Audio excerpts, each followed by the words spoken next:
ਸਤਿ ਸ਼੍ਰੀ ਅਕਾਲ। ਸਵਾਗਤ ਹੈ ਸਾਰੇ ਹੀ ਦਰਸ਼ਕਾਂ ਦਾ ਲਾਈਵ ਕਪੜ ਛਾਣ ਦਾ ਇੱਕ ਖਾਸ ਪ੍ਰੋਗਰਾਮ ਲੈ ਕੇ ਇੱਕ ਵਾਰ ਫਿਰ ਤੋਂ ਹਾਜ਼ਰ ਹੋਏ ਹਾਂ। ਇਸ ਪ੍ਰੋਗਰਾਮ ਦੇ ਵਿੱਚ ਵੱਖ-ਵੱਖ ਵੱਡੇ ਚਲੰਤ ਮਸਲਿਆਂ ਦਾ ਕਪੜ ਛਾਣ ਕਰਦੇ ਹਾਂ। ਇਸ ਪ੍ਰੋਗਰਾਮ 'ਚ ਹਰ ਰੋਜ਼ ਮੇਰੇ ਨਾਲ ਸਟੂਡੀਓ 'ਚ ਮੌਜੂਦ ਹੁੰਦੇ ਨੇ ਸੀਨੀਅਰ ਪੱਤਰਕਾਰ ਸੁਰਿੰਦਰ ਡੱਲਾ ਜੀ।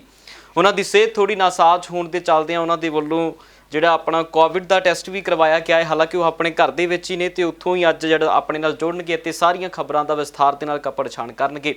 ਸੋ ਸਭ ਤੋਂ ਪਹਿਲਾਂ ਡੱਲਾ ਸਾਹਿਬ ਦਾ ਸਵਾਗਤ ਕਰਦੇ ਹਾਂ, ਫਿਰ ਇੱਕ ਇੱਕ ਕਰਕੇ ਖਬਰਾਂ ਦੇ ਵੱਲ ਵੀ ਵਧਾਂਗੇ। ਡੱਲਾ ਜੀ ਸਵਾਗਤ ਹੈ ਜੀ। ਬਹੁਤ ਬਹੁਤ ਧੰਨਵਾਦ ਗਗਨ ਜੀ, ਦੁਨੀਆ ਭਰ ਦੇ ਪੰਜਾਬੀਆਂ ਦਾ ਔਰ ਤੁਹਾਡਾ ਵੀ ਬਹੁਤ ਬਹੁਤ ਧੰਨਵਾਦ।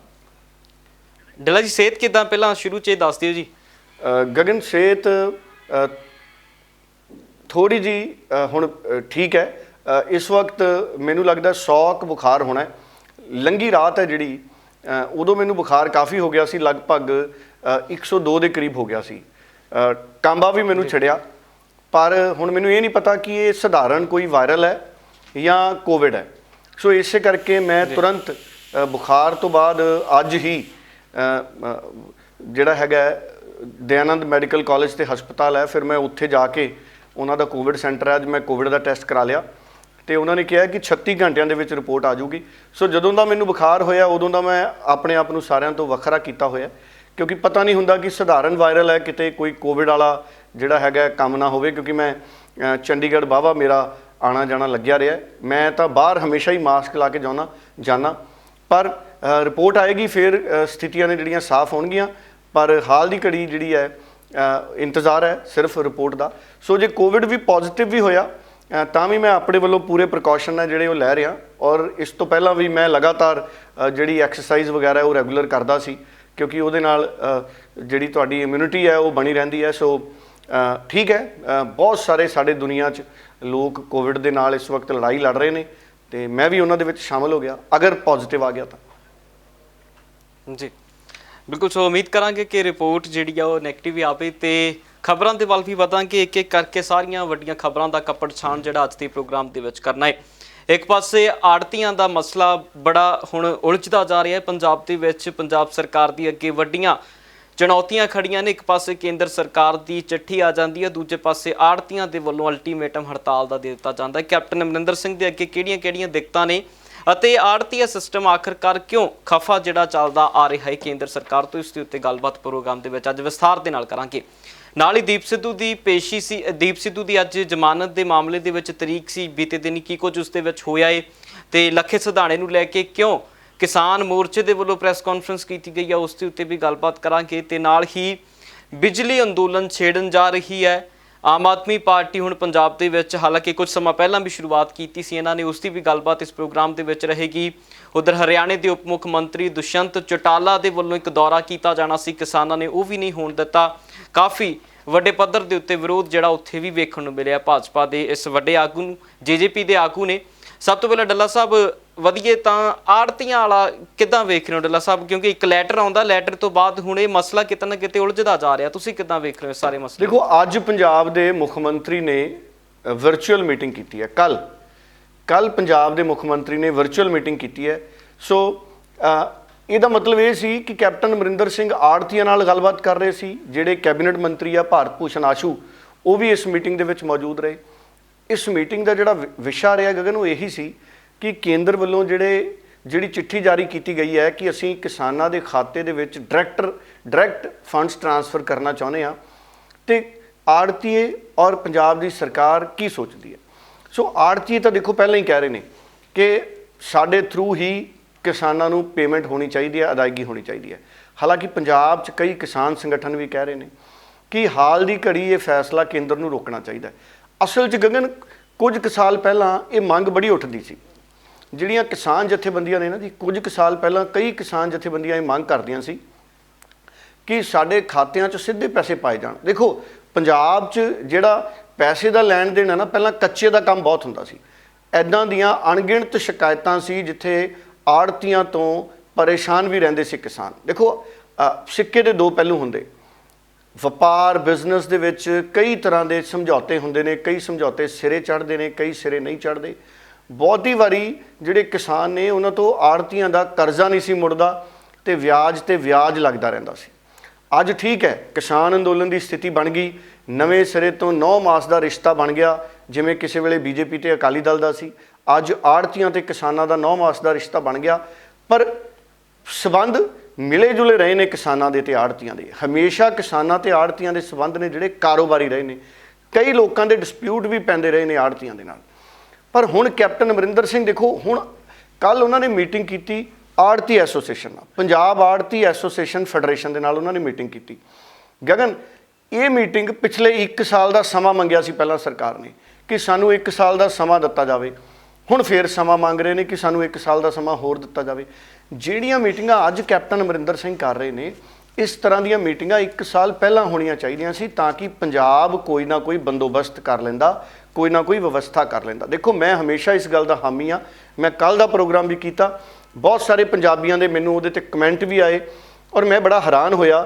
ਕਈ ਸਾਡੇ ਪੰਜਾਬੀ ਕਮੈਂਟ ਲਿਖ ਕੇ ਇਹ ਦੱਸ ਰਹੇ ਸੀ ਵੀ ਕਹਿੰਦੇ ਡੱਲਾ ਸਾਹਿਬ ਤੁਹਾਨੂੰ ਇਹਦੇ ਬਾਰੇ ਜ਼ਿਆਦਾ ਪਤਾ ਨਹੀਂ, ਕਹਿੰਦੇ ਆੜ੍ਹਤੀਆਂ ਦਾ ਤੇ ਕਿਸਾਨਾਂ ਦਾ ਰਿਸ਼ਤਾ ਕਹਿੰਦੇ ਇਹੋ ਜਿਹਾ ਹੈ ਕਿ ਕਈ ਵਾਰੀ ਤਾਂ ਲੋੜ ਵੇਲੇ ਕਿਸਾਨ ਨੂੰ ਆੜ੍ਹਤੀਏ ਤੋਂ ਪੈਸੇ ਲੈਣੇ ਪੈਂਦੇ ਆ। ਇਹ ਤਾਂ ਜਗ ਜ਼ਾਹਰ ਹੈ ਗੱਲ, ਕਦੀ ਵੀ ਕਿਸਾਨ ਹੈ ਜਿਹੜਾ ਆੜ੍ਹਤੀਏ ਤੋਂ ਪੈਸੇ ਲੈਂਦੇ ਆ। ਜੇ ਕਿਸਾਨਾਂ ਦੇ ਖਾਤੇ 'ਚ ਡਾਇਰੈਕਟ ਟਰਾਂਸਫਰ ਹੋ ਜਾਣਗੇ ਪੈਸੇ, ਉਹਦੇ ਨਾਲ ਕਿਸਾਨ ਤੇ ਆੜ੍ਹਤੀਏ ਦਾ ਰਿਸ਼ਤਾ ਕਿਵੇਂ ਖਰਾਬ ਹੋਊਗਾ? ਹੁਣ ਤੁਸੀਂ ਦੱਸੋ, ਹੁਣ ਜਦੋਂ ਕਿਸਾਨ ਪੈਸੇ ਲੈਂਦੇ ਨੇ ਆੜ੍ਹਤੀਏ ਤੋਂ ਤੇ ਆੜ੍ਹਤੀਏ ਨੂੰ ਤਾਂ ਪੈਸੇ ਮੋੜ ਦਿੰਦੇ ਨੇ।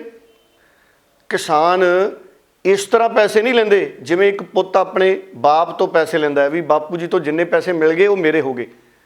ਗੱਲਾਂ ਇਸ ਰੂਪ 'ਚ ਹੋ ਰਹੀਆਂ ਨੇ ਵੀ ਕਿਸਾਨ ਨੂੰ ਜਦੋਂ ਪੈਸਿਆਂ ਦੀ ਲੋੜ ਹੁੰਦੀ ਕਿਸਾਨ ਆੜ੍ਹਤੀਆਂ ਤੋਂ ਲੈ ਲੈਂਦਾ ਤੇ ਉਹ ਮੋੜਦਾ ਵੀ ਤਾਂ ਹੈਗਾ ਕਿਸਾਨ।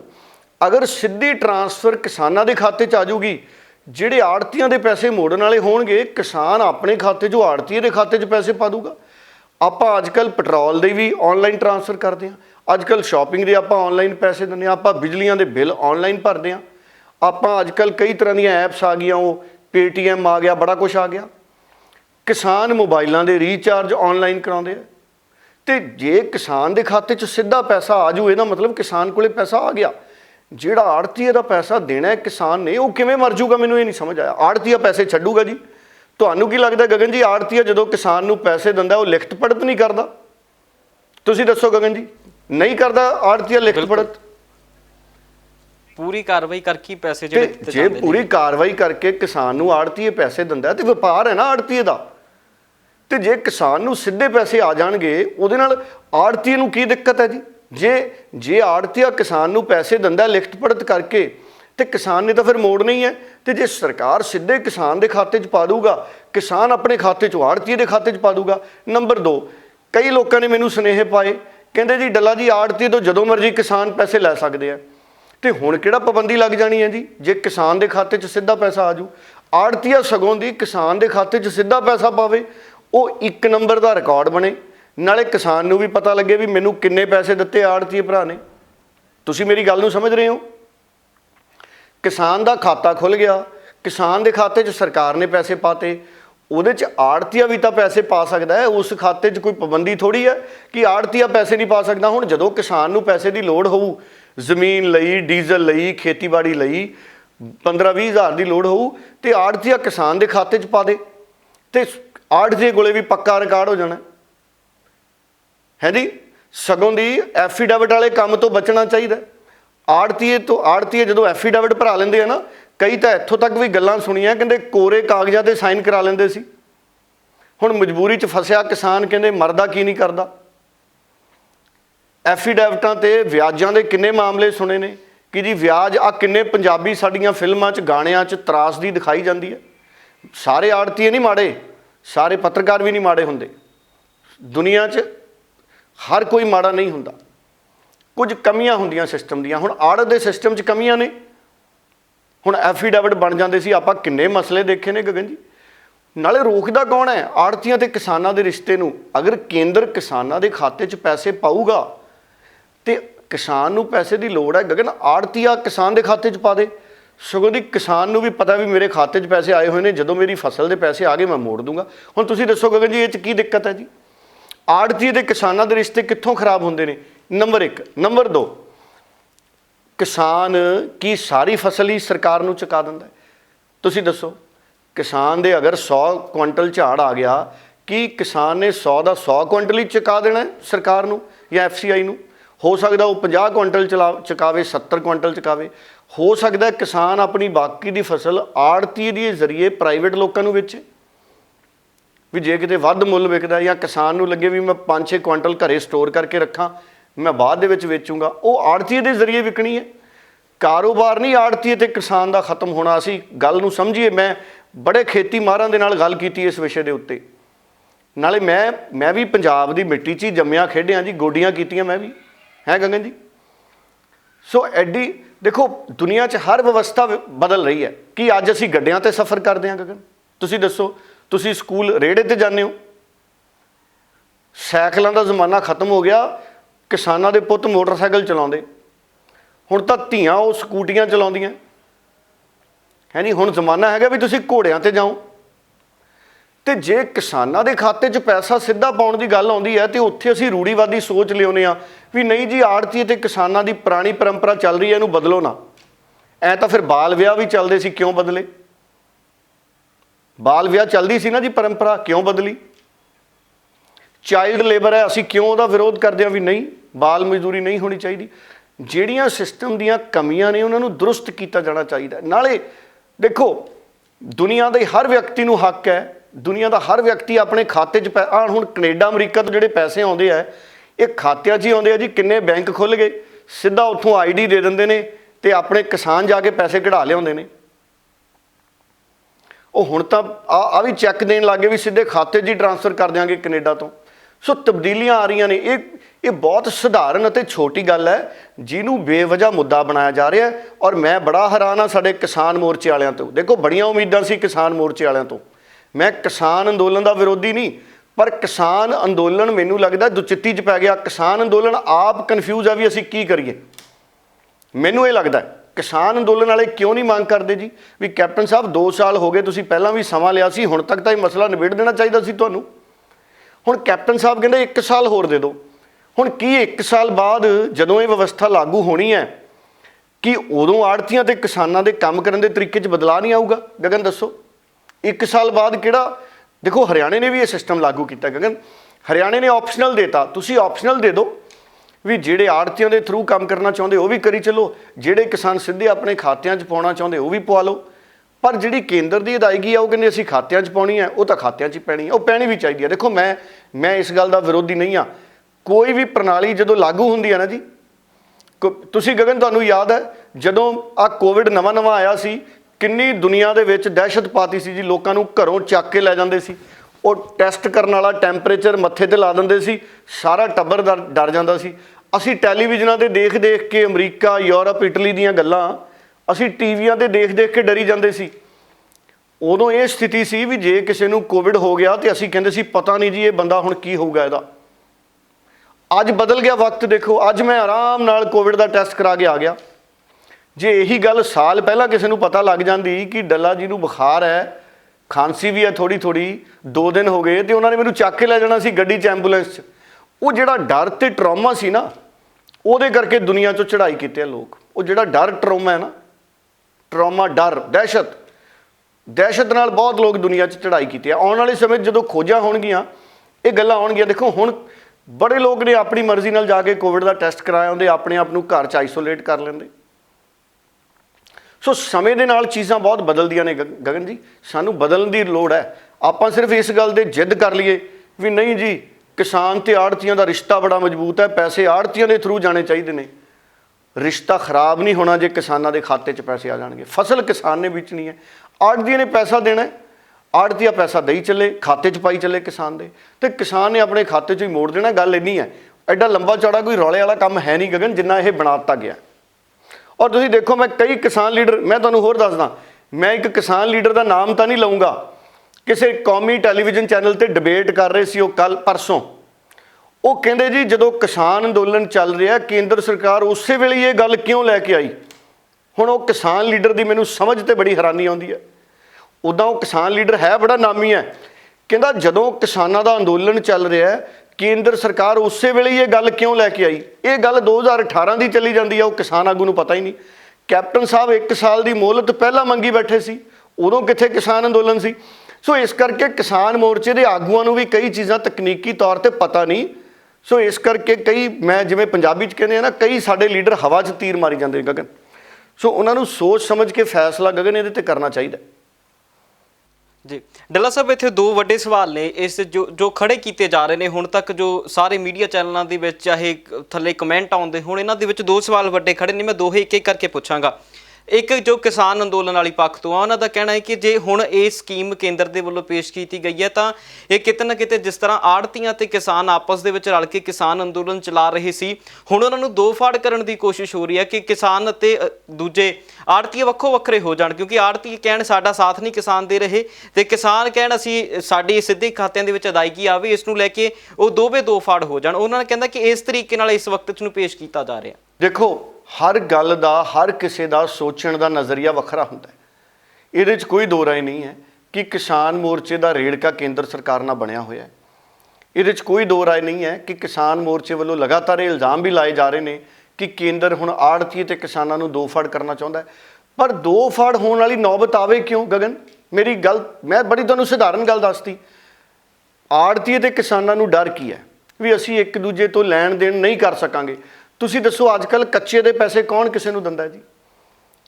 ਆੜ੍ਹਤੀਆ 20-25 ਹਜ਼ਾਰ ਕੈਸ਼ ਦੇਣ ਦੀ ਬਜਾਏ ਖਾਤੇ 'ਚ ਪਾ ਦੇ। ਗੱਲ ਤਾਂ ਇੰਨੀ ਹੈ ਕਿਸਾਨ ਦੇ, ਕਿਸਾਨ ਨੇ ਆਪਣੇ ਖਾਤੇ 'ਚੋਂ ਮੋੜ ਦੇਣਾ, ਕੋਈ ਰੌਲਾ ਹੀ ਹੈ ਨਹੀਂਗਾ, ਕੋਈ ਪਾਬੰਦੀ ਨਹੀਂ ਲੱਗਣੀ। ਆੜ੍ਹਤੀਏ ਦੀ ਕਮਿਸ਼ਨ ਆੜ੍ਹਤੀਏ ਦੇ ਚਲੀ ਜਾਣੀ ਹੈ, ਕਿਸਾਨ ਦੇ ਖਾਤੇ 'ਚ ਉਹਦੀ ਜਿਹੜੀ ਵੇਚੀ ਹੋਈ ਫਸਲ ਆ ਉਹਦਾ ਪੈਸਾ ਚਲਾ ਜਾਣਾ। ਔਰ ਹਰਿਆਣੇ ਨੇ ਕੀ ਕੀਤਾ ਹੈ, ਅਗਰ ਜ਼ਮੀਨ ਦਾ ਮਾਲਕ ਬਾਹਰ ਬੈਠਾ ਹੈ, ਜਿਹੜਾ ਬੰਦਾ ਖੇਤੀ ਵੇਚਣ ਆਇਆ, ਜਿੰਸ ਵੇਚਣ ਆਇਆ, ਇੱਕ ਸਿਰਫ ਸਰਕਾਰ ਨੇ ਉਹਦਾ ਇੱਕ ਨੋਟ ਲਿਖਣਾ ਹੈ ਵੀ ਅਗਰ ਇਸ ਬੰਦੇ ਨੂੰ ਅਸੀਂ ਇਸ ਜ਼ਮੀਨ ਤੇ ਉਪਜ ਦੇ ਬਦਲੇ ਅਦਾਇਗੀ ਕਰ ਰਹੇ ਹਾਂ, ਇਹਦਾ ਜ਼ਮੀਨ ਦੀ ਮਾਲਕੀ ਨਾਲ ਕੋਈ ਸੰਬੰਧ ਨਹੀਂ। ਸੋ ਜਿਹੜਾ ਬੰਦਾ ਖੇਤੀ ਕਰ ਰਿਹਾ ਹੈ ਉਹ ਪੈਸੇ ਲਿਜਾ ਸਕਦਾ, ਭਾਵੇਂ ਜ਼ਮੀਨ ਦਾ ਮਾਲਕ ਕੈਨੇਡਾ ਬੈਠਾ ਹੋਵੇ, ਭਾਵੇਂ ਅਮਰੀਕਾ, ਕੋਈ ਰੌਲਾ ਹੀ ਹੈ ਨਹੀਂ ਤਕਨੀਕੀ ਤੌਰ ਤੇ। ਜ਼ਿਆਦਾ ਗੱਲਾਂ ਨੂੰ ਸਿਰਫ ਸਮਝਣ ਦਾ। ਦੇਖੋ, ਇਹ ਪ੍ਰਣਾਲੀ ਵਧੀਆ, ਕਿਸਾਨਾਂ ਦੇ ਖਾਤਿਆਂ 'ਚ ਸਿੱਧਾ ਪੈਸਾ, ਇਹਦੇ ਨਾਲ ਕਿਸਾਨਾਂ ਨੂੰ ਤਾਕਤ ਮਿਲੂਗੀ, ਕਿਸਾਨਾਂ ਦਾ ਹੌਸਲਾ ਵਧੂਗਾ। ਇੱਕੋ ਵਾਰੀ ਉਹਨਾਂ ਦੇ ਖਾਤੇ 'ਚ ਪੈਸੇ ਆਉਣਗੇ, ਜਿੰਨੇ ਪੈਸੇ ਆੜ੍ਹਤੀਆਂ ਨੂੰ ਮੋੜਨੇ ਨੇ ਉਹਨਾਂ ਨੇ ਸਾਰੇ ਪੈਸੇ ਆੜ੍ਹਤੀਆਂ ਨੂੰ ਮੋੜ ਦੇਣੇ ਨੇ। ਗਗਨ, ਮੈਂ ਤੁਹਾਨੂੰ ਦੱਸਦਾ, ਕਈ ਵਾਰੀ ਪਿੰਡਾਂ 'ਚ ਕਿਸਾਨਾਂ ਦਾ ਤੇ ਆੜ੍ਹਤੀਆਂ ਨੇ ਹਿਸਾਬ ਕਰਨਾ ਹੁੰਦਾ ਪੈਸਿਆਂ ਦਾ ਫਸਲ ਤੋਂ ਬਾਅਦ। ਇੱਕ ਮਹੀਨਾ ਸਾਰੇ ਲੋਕ ਕੰਮਾਂ 'ਚ ਰੁੱਝੇ ਰਹਿੰਦੇ, ਆੜ੍ਹਤੀ ਆਪਣੇ ਕੰਮਾਂ 'ਚ ਰੁੱਝੇ ਰਹਿੰਦੇ, ਕਿਸਾਨ ਆਪਣੇ ਕੰਮਾਂ 'ਚ ਰੁੱਝੇ ਰਹਿੰਦੇ। ਜਿੱਦਣ ਕਿਸਾਨ ਵਿਹਲਾ ਹੁੰਦਾ ਉਦਣ ਉਹ ਫੋਨ ਮਾਰਦਾ ਵੀ ਸਾਹਿਬ ਜੀ ਮੈਂ ਆ ਜਾਵਾਂ, ਆਪਾਂ ਹਿਸਾਬ ਕਰ ਲਈਏ। ਆੜ੍ਹਤੀ ਕਹਿੰਦਾ ਮੈਂ ਹੋਰ 2-3 ਪਾਰਟੀਆਂ ਦੇ ਕੰਮ 'ਚ ਲੱਗਿਆ ਹੋਇਆ ਜੀ, 5-7 ਦਿਨ ਖੜ੍ਹ ਜਾਓ। ਕਈ ਵਾਰੀ 2-2 ਮਹੀਨੇ ਬਹਿ ਕੇ ਹਿਸਾਬ ਹੀ ਨਹੀਂ ਹੁੰਦੇ ਹੈ ਗਗਨ। ਜਦੋਂ ਪੈਸੇ ਆੜ੍ਹਤੀ ਨੇ ਕਿਸਾਨ ਦੇ ਖਾਤੇ 'ਚ ਪਾਏ ਹੋਏ ਨੇ, ਜਦੋਂ ਕਿਸਾਨ ਨੂੰ 15,000 ਚਾਹੀਦਾ, ਆੜ੍ਹਤੀ ਨੂੰ ਉਹਨੇ ਕਹਿਣਾ ਵੀ ਮੈਨੂੰ 15,000 ਪਾ ਦਿਓ ਜੀ, ਫੋਨ ਕਰਦੇ, ਆੜ੍ਹਤੀ ਨੇ ਕਿਸਾਨ ਦੇ ਖਾਤੇ 'ਚ 15,000 ਪਾ ਦੇਣੇ। ਜਦੋਂ 10,000 ਚਾਹੀਦਾ ਫਸਲ ਦੀ ਕਟਾਈ ਤੋਂ ਪਹਿਲਾਂ ਜਾਂ ਸਪਰੇਆਂ ਕਰਨੀਆਂ ਨੇ, ਆੜ੍ਹਤੀ ਨੂੰ ਫੋਨ ਮਾਰਨਾ ਕਿਸਾਨ ਨੇ ਵੀ 10,000 ਹੋਰ ਚਾਹੀਦਾ ਜੀ, ਉਹਨੇ ਖਾਤੇ 'ਚ ਪਾ ਦੇਣੇ ਕਿਸਾਨ ਦੇ। ਕਿਸਾਨ ਕੋਲੇ ਆਪਣੇ ਖਾਤੇ ਦਾ ਸਾਰਾ ਰਿਕਾਰਡ ਕੋਲੇ ਹੈ। ਕਿਸਾਨ ਨੇ ਦੇਖ ਲੈਣਾ ਵੀ ਆਹ ਲਓ ਜੀ ਮੈਨੂੰ 35,000 ਆਏ ਸੀਜ਼ਨ ਦੇ, ਮੇਰੀ ਲੱਖ ਰੁਪਏ ਦੀ ਜਿੰਸ ਵਿਕ ਆੜ੍ਹਤੀ ਦੇ 35,000 ਮੋਬਾਈਲ ਤੋਂ ਹੀ ਐਂਟਰੀ ਵੱਜਣੀ ਹੈ, ਆੜ੍ਹਤੀ ਦੇ ਖਾਤੇ 'ਚ ਚਲੇ ਜਾਣੇ ਆ। ਜਿੱਦਣ ਕਿਸਾਨ ਨੂੰ ਰਕਮ ਮਿਲਣੀ ਹੈ ਕੇਂਦਰ ਤੋਂ ਫਸਲ ਵੇਚਣ ਦੇ 72 ਘੰਟਿਆਂ ਬਾਅਦ, ਉਦਣ ਹੀ ਆੜ੍ਹਤੀ ਨੇ ਅਗਲੇ ਦਿਨ ਆੜ੍ਹਤੀ ਦੇ ਖਾਤੇ 'ਚ ਪਾ ਦੇਣੇ ਕਿਸਾਨ ਨੇ। ਇਹ 'ਚ ਰੌਲਾ ਕੀ ਹੈ? ਨਾਲੇ ਇੱਕ ਗੱਲ ਹੋਰ ਤੁਹਾਨੂੰ ਮੈਂ ਦੱਸਦਾ, ਤੁਸੀਂ ਭੁੱਲ ਗਏ ਗਗਨ, ਪੰਜਾਬ 'ਚ ਕਿਸਾਨ ਮੰਡੀਆਂ 'ਚ ਧਰਨੇ ਮਾਰਦੇ ਵੀ ਫਸਲਾਂ ਦੀ ਅਦਾਇਗੀ ਨਹੀਂ ਹੋ ਰਹੀ। ਕੌਣ ਭੁੱਲਿਆ ਇਹਦੇ ਤੋਂ ਜੀ ਦੱਸੋ? ਉਦੋਂ ਆੜ੍ਹਤੀਏ ਕੋਲੋਂ ਪੈਸੇ ਦਿੰਦੇ ਆ ਜੀ, ਲੱਖ ਰੁਪਇਆ ਕਿਸੇ ਕਿਸਾਨ ਦੀ ਅਦਾਇਗੀ ਨਾ ਹੋਈ ਹੋਵੇ, ਆੜ੍ਹਤੀਏ ਕੋਲੋਂ ਪੈਸੇ ਦਿੰਦੇ ਆ। ਆੜ੍ਹਤੀਏ ਉਦੋਂ ਪੈਸੇ ਦਿੰਦੇ ਆ ਜਦੋਂ ਆੜ੍ਹਤੀਆਂ ਕੋਲੇ ਪੈਸਾ ਆਉਂਦਾ ਸਰਕਾਰ ਦਾ। ਤੇ ਹੁਣ ਸਰਕਾਰ ਕਹਿੰਦੀ ਅਸੀਂ 72 ਘੰਟੇ 'ਚ ਹੀ ਪੈਸੇ ਦੇ ਦੇਣੇ। ਨਾਲੇ ਆੜ੍ਹਤੀਆਂ ਨੂੰ ਖੁਸ਼ ਹੋਣਾ ਚਾਹੀਦਾ। ਪਹਿਲਾਂ ਆੜ੍ਹਤੀਏ ਕੀ ਤਰਕ ਦਿੰਦੇ ਸੀ ਵੀ ਦੇਖੋ ਜੀ ਪੈਸਿਆਂ ਦੀ ਅਦਾਇਗੀ ਦੇਰ ਸਵੇਰ ਹੋ ਜਾਂਦੀ ਹੈ ਕਈ ਵਾਰ। ਕਿਸਾਨ ਕਹਿੰਦਾ ਸੀ ਚਲੋ ਜੀ ਅਸੀਂ ਆੜ੍ਹਤੀਏ ਤੋਂ ਕੰਮ ਨਿਬੇੜ ਦਿਆਂਗੇ, ਅਸੀਂ ਆੜ੍ਹਤੀਏ ਨੂੰ ਫਸਲ ਦੇਤੀ, ਸਾਡੀ ਚਿੰਤਾ ਮੁੱਕੀ, ਪੈਸੇ ਆਉਂਦੇ ਰਹਿਣਗੇ। ਹੁਣ ਤਾਂ ਪੈਸੇ ਹੀ 72 ਘੰਟਿਆਂ 'ਚ ਆ ਜਾਣੇ ਨੇ। ਆੜ੍ਹਤੀਏ ਨੂੰ ਵੀ ਖੁਸ਼ ਹੋਣਾ ਚਾਹੀਦਾ ਵੀ ਕਿਸਾਨ ਦੇ ਖਾਤੇ 'ਚ 72 ਘੰਟਿਆਂ 'ਚ ਪੈਸੇ ਆ ਜਾਣੇ ਆ, ਮੇਰੇ ਖਾਤੇ 'ਚ ਪੈਸੇ ਨਾਲ ਦੀ ਨਾਲ ਕਿਸਾਨ ਨੇ ਪਾ ਦੇਣੇ ਆ। ਗੱਲਾਂ ਨੂੰ ਸਿਰਫ ਦੇਖਣ ਦਾ। ਜੀ ਡੱਲਾ ਸਾਹਿਬ, ਇੱਥੇ ਇਹ ਵੀ ਆ ਨਾ ਕਿ ਆੜ੍ਹਤੀਆਂ ਦਾ ਜਿਸ ਤਰ੍ਹਾਂ ਕਿਸਾਨ ਪਹਿਲਾਂ ਕਹਿ ਰਹੇ ਸੀ ਕਿ ਸਰਕਾਰ ਦੇ ਉੱਤੋਂ ਜਿਸ ਤਰ੍ਹਾਂ MSP ਨੂੰ ਲੈ ਕੇ ਉਹਨਾਂ ਦਾ ਕਹਿਣਾ ਕਿ ਆਉਣ ਵਾਲੇ ਦਿਨਾਂ ਜੇਕਰ ਕਾਨੂੰਨ ਨਹੀਂ ਬਣਦਾ ਤਾਂ ਸਾਨੂੰ ਉਹ ਵਿਸ਼ਵਾਸੀ ਹੈ। ਇਸੇ ਤਰ੍ਹਾਂ ਆੜ੍ਹਤੀਆਂ ਦਾ ਕਹਿਣਾ ਕਿ ਸਾਨੂੰ ਸਰਕਾਰ ਤੋਂ ਵਿਸ਼ਵਾਸੀ ਹੈ ਕਿ ਸਾਨੂੰ ਸਾਲ ਆੜ੍ਹਤ ਦੇ ਦੇਣਗੇ, 2 ਸਾਲ ਦੇ ਦੇਣਗੇ, ਉਸ ਤੋਂ ਬਾਅਦ ਬੰਦ ਕਰਤੀ ਤਾਂ ਅਸੀਂ ਕਿੱਧਰ ਜਾਵਾਂਗੇ। ਦੇਖੋ, ਮੈਂ ਤੁਹਾਨੂੰ ਬਹੁਤ ਸਪਸ਼ਟ ਦੱਸਦਾ, ਦੁਨੀਆ ਦੇ ਵਿੱਚ ਪਰਿਵਰਤਨ ਹਮੇਸ਼ਾ ਆਉਂਦੇ ਨੇ ਵਪਾਰ 'ਚ, ਕਾਰੋਬਾਰ 'ਚ। ਜੇ ਆਪਾਂ ਇਹ ਸੋਚੀਏ ਵੀ 2 ਸਾਲ ਬਾਅਦ ਆ ਹੋ ਜੂ, 3 ਸਾਲ ਬਾਅਦ ਆ ਹੋ ਜੂ, 4 ਸਾਲ ਬਾਅਦ ਆ ਹੋ ਜੂ, ਇਹ ਤਾਂ ਅੰਦਾਜ਼ੇ ਨੇ, ਇਹ ਤਾਂ ਅੰਦਾਜ਼ੇ ਨੇ। ਹੈ ਜੀ ਗਗਨ, ਜਦੋਂ ਤੱਕ ਆੜਤੀਆਂ ਦਾ ਰੋਲ ਖਤਮ ਨਹੀਂ ਹੁੰਦਾ ਖੇਤੀਬਾੜੀ ਚੋਂ। ਅੱਛਾ, ਮੈਂ ਕਹਿੰਦਾ ਤੁਹਾਡਾ ਇਹ ਵੀ ਮੈਂ ਸਵਾਲ ਲੈ ਲੈਣਾ। ਮੈਂ ਕਿਹਾ ਮੰਨ ਲਿਆ ਭਵਿੱਖ 'ਚ ਸਰਕਾਰ ਆੜਤੀਆਂ ਦੀ ਆੜਤ ਬੰਦ ਕਰ ਦੇ, ਹੈ ਜੀ। ਇੱਕ ਪਾਸੇ ਆਪਾਂ ਕਹਿ ਰਹੇ ਹਾਂ ਵੀ ਕਿਸਾਨ ਆੜਤੀਆਂ ਤੋਂ ਬਿਨਾਂ ਖੇਤੀ ਨਹੀਂ ਕਰ ਸਕਦਾ, ਫਿਰ ਕਿਸਾਨ ਦੇਣ ਲੱਗ ਜੂਗਾ ਜੀ ਆੜਤ। ਤੁਸੀਂ ਦੱਸੋ ਗਗਨ। ਅਸੀਂ ਇਹ ਕਹਿ ਰਹੇ ਹਾਂ, ਦੇਖੋ ਤਰਕ ਕੀ ਦਿੱਤੇ ਜਾ ਰਹੇ ਨੇ ਪੰਜਾਬ 'ਚ। ਅੱਜ ਸਾਡੇ ਬੜੇ ਮਾਨਯੋਗ ਦਰਸ਼ਕ ਜਿਹੜੇ ਸੁਣ ਰਹੇ ਨੇ, ਉਹ ਵੀ ਮੇਰੀ ਗੱਲ ਸੁਣ ਰਹੇ ਹੋਣੇ ਬੜੀ ਗੌਰ ਨਾਲ। ਸਾਰੇ ਬੰਦੇ ਇਹ ਤਰਕ ਦਿੰਦੇ ਨੇ ਵੀ ਕਿਸਾਨਾਂ ਤੇ ਆੜਤੀਆਂ ਦਾ ਰਿਸ਼ਤਾ 9 ਮਾਸ ਦਾ ਹੈ, ਕਿਸਾਨ ਆੜਤੀਏ ਤੋਂ ਬਿਨਾਂ ਖੇਤੀ ਨਹੀਂ ਕਰ ਸਕਦਾ। ਅਗਰ ਕੇਂਦਰ ਸਰਕਾਰ ਆੜਤੀਆਂ ਨੂੰ ਆੜਤ ਬੰਦ ਵੀ ਕਰ ਦੇ, ਤੇ ਜਦ ਕਿਸਾਨ ਆੜਤੀਏ ਤੋਂ ਬਿਨਾਂ ਖੇਤੀ ਨਹੀਂ ਕਰ ਸਕਦਾ, ਤੇ ਕੇਂਦਰ ਸਰਕਾਰ ਨੂੰ ਵੀ ਪਤਾ ਹੈ, ਫਿਰ ਜਾਂ ਤਾਂ ਕੇਂਦਰ ਸਰਕਾਰ ਪੈਸੇ ਦੇਊਗੀ। ਤੁਸੀਂ ਦੱਸੋ, ਕੇਂਦਰ ਸਰਕਾਰ ਐਡਵਾਂਸ ਪਾਇਆ ਕਰੂਗੀ ਵੀ ਕਿਸਾਨ ਸੁਰਿੰਦਰ ਡੱਲਾ ਹੈ, ਉਹਦੇ ਕੋਲੇ ਪੈਸੇ ਹੈ ਨਹੀਂ, ਤੇ ਆੜਤੀਆਂ ਦੀ ਆੜਤ ਅਸੀਂ ਬੰਦ ਕਰਤੀ ਵੀ ਮੰਤਰੀ ਸਾਹਿਬ ਡੱਲਾ ਜੀ ਦੇ ਖਾਤੇ 'ਚ 50,000 ਪਾਓ, ਉਹਨਾਂ ਨੇ ਬੀਜ ਬੂਜ ਲਿਆਉਣੇ, ਸਪਰੇਅ ਸਪਰੂ ਹੁਣੀ ਲਿਆ ਕੇ ਰੱਖਣੀ ਹੈ ਝੋਨਾ ਬੀਜਣ ਤੋਂ ਪਹਿਲਾਂ। ਹੁਣ ਤੁਸੀਂ ਦੱਸੋ ਨਾ, ਅਗਰ ਆੜਤੀਆਂ ਤੋਂ ਬਿਨਾਂ ਖੇਤੀ ਨਹੀਂ ਹੋ ਸਕਦੀ, ਤੇ ਆੜਤ ਕਿਵੇਂ ਬੰਦ ਕਰ ਦੂ ਸਰਕਾਰ? ਅੱਛਾ, ਜੇ ਸਰਕਾਰ ਆੜਤ ਬੰਦ ਵੀ ਕਰ ਦੇ, ਤੇ ਕਿਸਾਨ ਦੀ ਖੇਤੀ ਤਾਂ ਹੋਣੀ ਨਹੀਂ ਆੜਤੀਏ ਤੋਂ ਬਿਨਾਂ, ਤੇ ਫਿਰ ਕਿਸਾਨ ਦਊਗਾ ਆੜਤੀਆਂ ਨੂੰ ਵੀ ਲਓ ਜੀ ਤੁਸੀਂ ਸਾਡੇ ਤੋਂ ਲੈ ਲਓ ਆੜਤ, ਤਾਂ ਫਿਰ ਤਾਂ ਸਥਿਤੀਆਂ ਇਹੀ ਬਣਨਗੀਆਂ ਨਾ ਜੀ। ਸੋ ਇਸ ਕਰਕੇ ਇਹ ਚੀਜ਼ਾਂ ਗਗਨ ਬਹੁਤ ਸਾਰੀਆਂ ਗੱਲਾਂ ਨੇ ਨਾ ਜਿਹੜੀਆਂ ਉਹਦਾ ਅਸੀਂ ਇੱਕੋ ਪੱਖ ਸੋਚ ਰਹੇ ਹਾਂ, ਆ ਦੂਜਾ ਪੱਖ ਮੈਂ ਕਰੀ ਜਾ ਰਿਹਾ ਨਾਲ। ਜਦੋਂ ਆਪਾਂ ਦੋਨੇ ਪੱਖਾਂ ਤੇ ਆਉਂਦੇ ਹਾਂ, ਫਿਰ ਆਪਾਂ ਨੂੰ ਲੱਗਦਾ ਵੀ ਸਥਿਤੀਆਂ ਓਡੀਆਂ ਮਾੜੀਆਂ ਨਹੀਂ ਹੈ ਜਿੰਨੀਆਂ ਅਸੀਂ ਦੱਸੀ ਜਾ ਰਹੇ ਹਾਂ। ਅਸਲ 'ਚ ਮੰਗ ਇਹ ਹੋਣੀ ਚਾਹੀਦੀ ਹੈ ਕਿ ਸੂਬੇ ਦੀ ਸਰਕਾਰ ਸਮਾਂ 1 ਸਾਲ ਦਾ ਹੋਰ ਨਾ ਮੰਗੇ, ਸੂਬੇ ਦੀ ਸਰਕਾਰ ਇਸ ਮਸਲੇ ਨੂੰ ਨਿਬੇੜੇ। ਸੂਬੇ ਦੀ ਸਰਕਾਰ ਨੂੰ ਹੁਣ ਤੱਕ ਇਹ ਮਸਲਾ ਨਿਬੇੜ ਦੇਣਾ ਚਾਹੀਦਾ ਸੀ। ਸਾਡੀਆਂ ਸਰਕਾਰਾਂ ਦੀ ਕਮਜ਼ੋਰੀ ਕੀ ਹੈ? ਸਾਡੀਆਂ ਸਰਕਾਰਾਂ ਹਰ ਵੱਡੇ ਫੈਸਲੇ ਸਾਲਾਂ ਬੱਧੀ ਲਟਕਾਉਂਦੀਆਂ ਰਹਿੰਦੀਆਂ ਨੇ ਗਗਨ। ਸਾਲਾਂ ਬੱਧੀ ਸਾਡੀਆਂ ਸਰਕਾਰਾਂ ਫੈਸਲੇ ਲਟਕਾਉਂਦੀਆਂ ਰਹਿੰਦੀਆਂ ਨੇ ਜੀ ਗਗਨ। ਜੀ, ਤੇ ਡੱਲਾ ਸਾਹਿਬ, ਇਸ ਦੇ ਨਾਲ ਹੀ ਜੇਕਰ ਹੁਣ ਅਗਲੇ ਮਸਲੇ ਦੇ ਵੱਲ ਵਧੀਏ ਤਾਂ ਹੁਣ ਪੰਜਾਬ ਦੇ ਵਿੱਚ ਇੱਕ ਹੋਰ ਅੰਦੋਲਨ ਖੜਾ ਕਰਨ ਦੀਆਂ ਚਰਚਾਵਾਂ ਨੇ। ਆਮ ਆਦਮੀ ਪਾਰਟੀ ਕਹਿੰਦੀ 7 ਅਪ੍ਰੈਲ ਨੂੰ ਅਸੀਂ ਬਿਜਲੀ ਦੇ ਬਿੱਲ ਜਿਹੜੇ ਸਾੜਾਂਗੇ ਪੰਜਾਬ ਤੇ ਜਿਹੜੇ ਬਹੁਤ ਜ਼ਿਆਦਾ ਆਏ ਹੋਏ ਨੇ, ਤੇ ਨਾਲ ਹੀ ਅਸੀਂ ਇੱਕ ਬਿਜਲੀ ਅੰਦੋਲਨ ਸ਼ੁਰੂ ਕਰਾਂਗੇ। ਕਿੱਦਾਂ ਵੇਖ ਰਹੇ ਹੋ ਆਮ ਆਦਮੀ ਪਾਰਟੀ ਜਿੱਧਰ ਨੂੰ ਤੁਰਨ ਲੱਗੀ ਹੈ? ਦੇਖੋ, ਪੋਲੀਟੀਕਲ ਪਾਰਟੀਆਂ ਸਿਰਫ ਇੱਕ ਸਿਆਸੀ ਮੁੱਦਾ ਤਲਾਸ਼ਦੀਆਂ ਨੇ। ਹੁਣ ਮੈਂ ਦੇਖਿਆ ਕੱਲ ਤੋਂ ਮੁਫਤ ਬੱਸਾਂ ਦੀ ਸੇਵਾ ਸ਼ੁਰੂ ਹੋ ਗਈ ਪੰਜਾਬ 'ਚ ਬੀਬੀਆਂ ਨੂੰ। ਦੇਖੋ, ਸਾਡੀਆਂ ਪਿੰਡਾਂ ਤੇ ਸ਼ਹਿਰਾਂ ਦੀਆਂ ਬਹੁਤ ਸਾਰੀਆਂ ਬੀਬੀਆਂ ਨੇ, ਸਾਡੀਆਂ ਮਾਤਾਵਾਂ ਸਿਆਣੀ ਉਮਰ ਦੀਆਂ, ਜਿਨ੍ਹਾਂ ਦੀ ਆਰਥਿਕ ਹਾਲਤ ਇੰਨੀ ਚੰਗੀ ਨਹੀਂ। ਸਰਕਾਰ ਵੱਲੋਂ ਪੈਨਸ਼ਨ ਸਮੇਂ ਸਿਰ ਨਹੀਂ ਆਉਂਦੀ। ਜਦੋਂ ਪੈਨਸ਼ਨ ਸਮੇਂ ਸਿਰ ਨਹੀਂ ਆਉਂਦੀ, ਉਹਨਾਂ ਨੇ ਕਿਤੇ ਆਣਾ ਜਾਣਾ ਆਪਣੇ ਪਰਿਵਾਰਾਂ 'ਚ। ਬਹੁਤ ਸਾਰੇ ਆਰਥਿਕ ਤੌਰ ਤੇ ਕਮਜ਼ੋਰ ਨੇ ਸਾਡੇ ਲੋਕ, ਉਹਨਾਂ ਕੋਲੇ ਨਹੀਂ ਇੰਨਾ ਖਰਚਾ ਹੁੰਦਾ ਜੀ। ਜੇ ਬਠਿੰਡੇ ਤੋਂ ਵੀ ਅੰਮ੍ਰਿਤਸਰ ਜਾਣਾ ਹੈ ਗਗਨ, ਟਿਕਟ ਦੇਖ ਲਓ ਕਿੰਨੀ ਆਉਣ ਜਾਣ ਦੀ। ਤੇ ਫਿਰ ਜੇ ਕਿਸੇ ਬਜ਼ੁਰਗ ਨੇ ਬਠਿੰਡੇ ਤੋਂ ਅੰਮ੍ਰਿਤਸਰ ਜਾਣਾ ਹੈ, ਰਸਤੇ 'ਚ ਖਾਣਾ ਵੀ ਪਊ ਕੁਛ। ਚਲੋ ਰੋਟੀ ਪਾਣੀ ਘਰੋਂ ਬੰਨ੍ਹ ਕੇ ਲੈ ਜਾਣਗੇ, ਪਾਣੀ ਦੀ ਬੋਤਲ ਹੀ ਲੈਣੀ ਪੈ ਜੂ।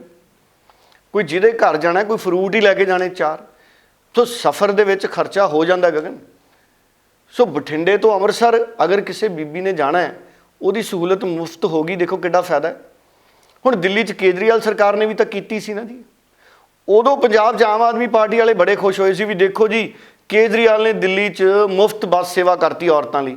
ਲੈ ਤੁਸੀਂ ਮੈਨੂੰ ਇੱਕ ਬਿਆਨ ਦੱਸ ਦਿਓ, ਪੰਜਾਬ 'ਚ ਔਰਤਾਂ ਨੂੰ ਮੁਫਤ ਬੱਸ ਸੇਵਾ ਦਾ ਸਵਾਗਤ ਕੀਤਾ ਹੋਵੇ ਆਮ ਆਦਮੀ ਪਾਰਟੀ ਨੇ ਵੀ ਇਹ ਬਹੁਤ ਚੰਗਾ ਕੰਮ ਕਰਤਾ ਜੀ ਸਾਡੀ ਸਰਕਾਰ ਨੇ। ਮੈਂ ਕਹਿੰਦਾ ਠੀਕ ਹੈ, ਸਰਕਾਰ ਲਈ ਇਹ ਚੋਣ ਸਟੰਟ ਸੀ, ਇਹ ਠੀਕ ਹੈ। ਬੀਬੀਆਂ ਦਾ ਤਾਂ ਫਾਇਦਾ ਹੋ ਰਿਹਾ ਨਾ ਸਾਡੀਆਂ। ਨੰਬਰ 2, ਪੈਟਰੋਲ ਡੀਜ਼ਲ ਦੀਆਂ ਕੀਮਤਾਂ ਦੇਖੋ ਕਿੰਨੀਆਂ ਵੱਧ ਗਈਆਂ। ਸੂਬੇ ਨੂੰ ਕਮਾਈ ਦੇਖੋ ਕਿੰਨੀ ਵੱਧ ਗਈ। ਪੈਟਰੋਲ ਡੀਜ਼ਲ ਦੀ ਕੀਮਤ ਦਿੱਲੀ ਤੋਂ ਵੱਧਦੀ ਹੈ, ਖਜ਼ਾਨਾ ਪੰਜਾਬ ਦਾ ਭਰਨ ਲੱਗ ਜਾਂਦਾ ਹੈ। ਤੇ ਸਾਡੀਆਂ ਰੋਡਵੇਜ਼ ਦੀਆਂ ਬੱਸਾਂ 'ਚ ਜੇ ਬੀਬੀਆਂ ਨੂੰ ਮੁਫਤ ਸਫ਼ਰ ਕਰਾ ਦੇਣਗੇ, ਤੇ ਕਿੰਨੀਆਂ ਸੀਟਾਂ ਰੋਡਵੇਜ਼ ਦੀਆਂ ਬੱਸਾਂ ਦੀਆਂ ਵੈਸੇ ਹੀ ਖਾਲੀ ਜਾਂਦੀਆਂ ਗਗਨ। ਮਾੜੀ ਮੋਟੀ ਟਾਇਰਾਂ ਦੀ ਘਸਾਈ ਵਧਣੀ ਹੈ, ਹੋਰ ਕੁਛ ਨਹੀਂ ਹੋਣਾ। ਰੋਡਵੇਜ਼ ਦੀਆਂ ਬੱਸਾਂ ਪੂਰੀਆਂ ਭਰੀਆਂ ਨਹੀਂ ਹੁੰਦੀਆਂ। ਨੰਬਰ 2, ਨਾ ਮੁਫਤ ਸਫ਼ਰ ਵੋਲਵੋ 'ਚ ਹੈ, ਨਾ ਏਸੀ ਬੱਸ 'ਚ ਹੈ ਜੀ। ਇੱਕ ਹੋਰ ਹੈ ਮੇਰੇ ਖਿਆਲ HVAC, ਉਹਦੇ ਵਿੱਚ ਵੀ ਹੈ ਨਹੀਂ। ਸਿਰਫ ਪੰਜਾਬ ਰੋਡਵੇਜ਼ ਦੀਆਂ ਬੱਸਾਂ ਨੇ, ਉਹ ਬੜੀਆਂ ਸਧਾਰਨ ਬੱਸਾਂ ਨੇ ਗਗਨ। ਤੇ ਉਹ ਬੱਸਾਂ ਦੇ ਵਿੱਚ ਵੈਸੇ ਹੀ ਸਵਾਰੀਆਂ ਬਹੁਤ ਘੱਟ ਹੁੰਦੀਆਂ ਸੀ। ਇਸ ਕਰਕੇ ਯੋਜਨਾ ਮੈਂ ਕਹਿੰਦਾ ਚਲੋ ਬੱਸ ਚੱਲਣ ਜੋਗੀ ਤਾਂ ਹੈਗੀ ਹੈ ਨਾ। ਅਸੀਂ ਤਾਂ ਰੇਹੜਿਆਂ ਤੇ ਸਫ਼ਰ ਕੱਟਣ ਵਾਲੇ ਲੋਕ ਹਾਂ। ਅਸੀਂ ਤਾਂ ਪੈਦਲ ਡੰਡੀ ਹੋ ਕੇ ਪਹੁੰਚ ਜਾਂਦੇ ਹਾਂ, ਕਿੰਨੀ ਵਾਟ ਤੈਅ ਕਰ ਦਿੰਦੇ ਹਾਂ। ਸੋ ਇਸ ਕਰਕੇ ਆਮ ਆਦਮੀ ਪਾਰਟੀ ਨੇ ਜਿਹੜੀ ਹੁਣ ਬਿਜਲੀ ਦੀ ਗੱਲ ਕੀਤੀ ਹੈ, ਦੇਖੋ ਹੁਣ ਦਿੱਲੀ 'ਚ ਬਿਜਲੀ ਸਸਤੀ ਹੈ, ਗਰੀਬ ਲੋਕਾਂ ਨੂੰ ਮੁਫਤ ਹੈ, ਕਈਆਂ ਨੂੰ, ਉਹ ਪੰਜਾਬ 'ਚ ਵੀ ਹੈ ਗਰੀਬ ਲੋਕਾਂ ਨੂੰ, ਕਈਆਂ ਨੂੰ ਮੁਫਤ। ਹਾਂ, ਇਹ ਮੁੱਦਾ ਹੈ ਕਿ ਪੰਜਾਬ 'ਚ ਬਿਜਲੀ ਜ਼ਿਆਦਾ ਮਹਿੰਗੀ ਹੈ, ਨਾ ਸੁਖਬੀਰ ਬਾਦਲ ਸਸਤੀ ਕਰ ਸਕੇ, ਨਾ ਕੈਪਟਨ ਅਮਰਿੰਦਰ ਸਸਤੀ ਕਰ ਸਕੇ। ਉਹ ਕਿਉਂ? ਕਿਉਂਕਿ ਬਿਜਲੀ ਸਮਝੌਤਿਆਂ ਦਾ ਰੇੜਕ ਹੈ। ਕੈਪਟਨ ਸਰਕਾਰ ਅਦਾਲਤਾਂ 'ਚ ਕੁਝ ਨਹੀਂ ਕਰ ਸਕੀ। ਜੇ ਕੈਪਟਨ ਸਰਕਾਰ ਅਦਾਲਤਾਂ 'ਚ ਕੁਝ ਨਹੀਂ ਕਰ ਸਕੀ ਤੇ ਆਮ ਆਦਮੀ ਪਾਰਟੀ ਵਾਲੇ ਪੰਜਾਬ 'ਚ ਬਿਜਲੀ ਮੁਫਤ ਕਿਵੇਂ ਕਰ ਦੇਣਗੇ? ਗਗਨ, ਤੁਸੀਂ ਮੈਨੂੰ ਦੱਸੋ। ਉਹਨਾਂ ਕੋਲੇ ਕਿਹੜਾ ਜਿੰਨ ਹੈ ਜਿਹੜਾ ਜਿੰਨ ਉਹ ਬਾਹਰ ਕੱਢ ਲੈਣਗੇ ਵੀ ਲਓ ਜੀ ਬਿਜਲੀ ਸਸਤੀ ਹੋ ਗਈ। ਇਸ ਕਰਕੇ ਦੇਖੋ ਕਈ ਵਾਅਦੇ ਨੇ ਨਾ ਜਿਹੜੇ ਅੱਜ ਕੱਲ੍ਹ ਵੋਟਰ ਬੜਾ ਜਾਗਰੂਕ ਹੈ। ਕੈਪਟਨ ਅਮਰਿੰਦਰ ਤੋਂ ਹਿਸਾਬ ਮੰਗਣਗੇ ਲੋਕ ਜਦੋਂ ਕੈਪਟਨ ਅਮਰਿੰਦਰ ਚੋਣ ਪ੍ਰਚਾਰ ਤੇ ਜਾਇਆ ਕਰਨਗੇ ਨਾ, ਜਾਂ ਕੈਪਟਨ ਅਮਰਿੰਦਰ ਦੇ ਉਮੀਦਵਾਰ ਚੋਣ ਪ੍ਰਚਾਰ ਤੇ ਜਾਇਆ ਕਰਨਗੇ। ਲੋਕ ਪੁੱਛਣਗੇ ਤੁਸੀਂ ਤਾਂ ਕਹਿੰਦੇ ਸੀ ਘਰ ਘਰ ਨੌਕਰੀ, ਤੁਸੀਂ ਤਾਂ ਕਹਿੰਦੇ ਸੀ ਕਿਸ਼ਤ ਦੇਣ ਦੀ ਲੋੜ ਨਹੀਂ, ਸਾਰਿਆਂ ਦਾ ਕਰਜ਼ਾ ਮਾਫ ਕਰ ਦੂੰ। ਇਹ ਲੋਕ ਪੁੱਛਣਗੇ ਗਗਨ ਆਉਣ ਵਾਲੇ ਸਮੇਂ 'ਚ। ਇਹ ਗੱਲਾਂ ਐਡੀ ਛੇਤੀ ਨਹੀਂ ਖਤਮ ਹੁੰਦੀਆਂ। ਸੋ ਆਮ ਆਦਮੀ ਪਾਰਟੀ ਵਾਲਿਆਂ ਨੇ ਹੁਣ ਜਿਹੜਾ ਮੁੱਦਾ ਬਣਾਇਆ ਹੈ, ਇਹ ਕਹਿੰਦੇ ਅਸੀਂ 7 ਅਪ੍ਰੈਲ ਤੋਂ ਬਿਜਲੀ ਤੇ ਅੰਦੋਲਨ ਸ਼ੁਰੂ ਕਰਾਂਗੇ। ਤੁਸੀਂ ਅਖਬਾਰ ਦੀਆਂ ਕਟਿੰਗਾਂ ਕੱਢ ਲਓ, ਆ ਗੂਗਲ ਦੇ ਵਿੱਚ ਸਰਚ ਮਾਰ ਲਓ ਪੰਜਾਬ 'ਚ। ਇਹਨਾਂ ਨੇ ਬਿਜਲੀ ਦਾ ਅੰਦੋਲਨ ਪਹਿਲਾਂ ਵੀ ਕਿੰਨੀ ਵਾਰੀ ਸ਼ੁਰੂ ਕੀਤਾ, ਇੱਕ ਜਾਂ 2 ਵਾਰ ਪਹਿਲਾਂ ਸ਼ੁਰੂ ਕੀਤਾ ਬਿਜਲੀ ਦਾ ਅੰਦੋਲਨ, ਹੈ ਜੀ। ਫਿਰ ਅੰਦੋਲਨ ਖਤਮ ਹੋ ਜਾਂਦਾ, ਫਿਰ ਸ਼ੁਰੂ ਕਰ ਲੈਂਦੇ। ਇਹ ਸਾਰੀ ਅਸਲ 'ਚ ਪੋਲੀਟੀਕਲ ਪਾਰਟੀਆਂ ਦੀ ਆਪਣੀ ਸਿਆਸਤ ਕਰਨ ਦਾ ਢੰਗ ਹੈ ਵੀ ਅਸੀਂ ਸਾਡੀ ਸਰਗਰਮੀ ਬਣੀ ਰਵੇ, ਵੀ ਪ੍ਰੈਸ ਕਾਨਫਰੰਸ ਕਰ ਦਿਓ ਜੀ ਅਸੀਂ ਬਿਜਲੀ ਦੇ ਮੁੱਦੇ ਤੇ ਅੰਦੋਲਨ ਕਰਾਂਗੇ। ਇਹ ਪਹਿਲਾਂ ਵੀ ਅੰਦੋਲਨ ਸ਼ੁਰੂ ਕੀਤਾ ਸੀ, ਉਹ ਬਿਨਾਂ ਦੱਸੇ ਹੀ ਖਤਮ ਹੋ ਜਾਂਦੇ ਅੰਦੋਲਨ। ਆਹ ਜਿਹੜਾ ਬਿਜਲੀ ਦਾ ਸ਼ੁਰੂ ਹੋਇਆ ਇਹ ਵੀ ਪਤਾ ਨਹੀਂ ਕਦੋਂ ਮੁੱਕ ਜਾਣਾ। ਇਹ ਅੰਦੋਲਨ ਕੋਈ ਐਫੀਡੈਵਿਟਾਂ ਵਾਲੇ ਅੰਦੋਲਨ ਨਹੀਂ ਵੀ ਭਗਵੰਤ ਮਾਨ ਜੀ ਮੈਜਿਸਟ੍ਰੇਟ ਤੋਂ ਅਟੈਸਟ ਕਰਾ ਕੇ ਐਫੀਡੈਵਿਟ ਲੋਕਾਂ ਨੂੰ ਵੰਡ ਰਹੇ ਨੇ ਵੀ ਅਸੀਂ ਇੰਨੀ ਦੇਰ ਅੰਦੋਲਨ ਕਰਾਂਗੇ। ਆ ਪਾਣੀ ਵਾਲਾ ਅੰਦੋਲਨ ਬੈਂਸਾਂ ਨੇ ਸ਼ੁਰੂ ਕੀਤਾ ਸੀ, ਤੁਹਾਨੂੰ ਯਾਦ ਹੈ? ਆ ਫਿਰ ਵਿੱਚ ਹੀ ਬੰਦ ਕਰ ਗਏ, ਫਿਰ ਹੋਰ ਪਾਸੇ ਲੱਗ ਗਏ। ਜਦੋਂ ਕੋਈ ਨਵੀਂ ਚੀਜ਼ ਆ ਜਾਂਦੀ ਕਹਿ ਦਿੰਦੇ ਜੀ ਪਹਿਲਾਂ ਹੁਣ ਆ ਨਵੀਂ ਚੀਜ਼ ਆ ਗਈ, ਫਿਰ ਕਿਸਾਨ ਅੰਦੋਲਨ ਨੂੰ ਅਸੀਂ, ਜਾਂ ਕਿਸਾਨ ਅੰਦੋਲਨ ਨਹੀਂ, ਅਸੀਂ ਪਾਣੀ ਦੇ ਅੰਦੋਲਨ ਨੂੰ, ਦਸਤਖਤ ਅਭਿਆਨ ਨੂੰ ਮੁਲਤਵੀ ਕਰਦੇ ਹਾਂ। ਫਿਰ ਇਹੋ ਜਿਹੀਆਂ ਗੱਲਾਂ ਆ ਜਾਂਦੀਆਂ ਨੇ ਪੋਲੀਟੀਕਲ ਪਾਰਟੀਆਂ ਦੀਆਂ। ਸੋ ਇਸ ਕਰਕੇ ਸਿਆਸਤ ਕਰਨੀ ਹੁੰਦੀ ਪੋਲੀਟੀਕਲ ਪਾਰਟੀਆਂ ਨੇ ਤਾਂ ਕਿ ਲੋਕਾਂ 'ਚ ਉਹਨਾਂ ਦੀ ਸਰਗਰਮੀ ਬਣੀ ਰਹੇ। ਲੋਕ ਹਿੱਤ ਦੇ ਮੁੱਦਿਆਂ ਤੇ ਸਿਆਸਤ ਹੁੰਦੀ ਵੀ ਰਹਿਣੀ ਚਾਹੀਦੀ ਹੈ, ਉਹਦੇ 'ਚ ਕੋਈ ਇਤਰਾਜ਼ ਨਹੀਂ, ਪਰ ਇਹਦੇ ਨਾਲ ਕੋਈ ਬਹੁਤ ਵੱਡੇ ਯੁੱਗ ਪਲਟਾਊ ਕੰਮ ਨਹੀਂ ਹੋਣੇ।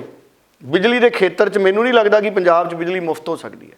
ਐਵੇਂ ਆਪਾਂ ਸੁਪਨੇ ਦਿਖਾ ਦਈਏ ਵੀ ਬਿਜਲੀ ਮੁਫਤ ਹੋਊਗੀ, ਆਮ ਲੋਕਾਂ ਦੀ ਮੁਫਤ ਕਿੱਥੋਂ ਹੋ ਜੂਗੀ ਜੀ? ਨਹੀਂ ਹੋਣੀ। ਮਾੜੀ ਮੋਟੀ ਬਿਜਲੀ ਸਸਤੀ ਕਰ ਲੈਣ ਉਹੀ ਬਹੁਤ ਹੈ। ਅਸੀਂ ਅਗਲੇ ਹਫਤੇ ਤੋਂ ਇੱਕ ਜਨ ਅੰਦੋਲਨ ਸ਼ੁਰੂ ਕਰਾਂਗੇ। ਸਾਡੇ ਵਲੰਟੀਅਰ ਵਰਕਰ ਪਿੰਡਾਂ, ਸ਼ਹਿਰਾਂ, ਕਸਬਿਆਂ 'ਚ ਘਰ ਘਰ ਜਾਣਗੇ ਤੇ ਬਿਜਲੀ ਦੇ ਬਿੱਲਾਂ ਬਾਰੇ ਪਤਾ ਕਰਨਗੇ।